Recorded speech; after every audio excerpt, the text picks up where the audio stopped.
Hello guys, আসসালামু আলাইকুম। Daily blog থেকে আরও একটি ভিডিও নিয়ে চলে আসলাম আপনাদের মাঝে। তো গাইজ, খুব তাড়াতাড়ি ভয়েস ভিডিও চলে আসবে। আমার সব সেট আপ কিনা শেষ, এতদিন শুধু বাইকের ভিডিও করছি, কারণ আমার কাছে তো এরকম পারফেক্ট সেট আপ ছিল না। তো এখন থেকে আমার ডেইলি যে কাজ এবং সকল কিছু ব্লগ আমি আপনাদের মাঝে করব। তো অবশ্যই সাপোর্ট করবেন এবং আমাদের পাশে থাকবেন। তো এখন থেকে প্রতিনিয়ত বাইকের ভিডিও এবং সকল রকম ভিডিও আমি করার চেষ্টা করব। আর কি বলবো ভাই, ঢাকার মধ্যে বাইক রাইড করা খুবই কষ্টের একটা বিষয় আমার কাছে। মানে জ্যাম বা এগুলো একদমই অপছন্দের। মানে যেখানে যাইতে চাও সেখানে জ্যাম, তো এটা আমার একদম পছন্দ না। শান্তি করে বাইক রাইড করা যায় না।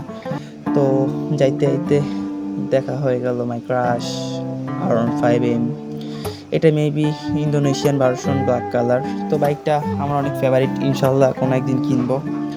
তো গাইজ, এখন থেকে প্রতিনিয়ত ভিডিও আসবে পেজে, আপনারা সবাই আমার পেজটি ফলো করবেন অ্যান্ড অলওয়েজ পাশে থাকবেন। আমার কেন জানি মনে হয় আমি বাইক ওয়াশ করলেই ওই দিনই বৃষ্টি হতে হবে, বাইক ওয়াশ করলেই বৃষ্টি হবে। এটা মানে প্রতিদিনকার একটা রুটিন হয়ে গেছে। আমি যেদিন বাইক ওয়াশ করবো ওই দিনই বৃষ্টি হবে।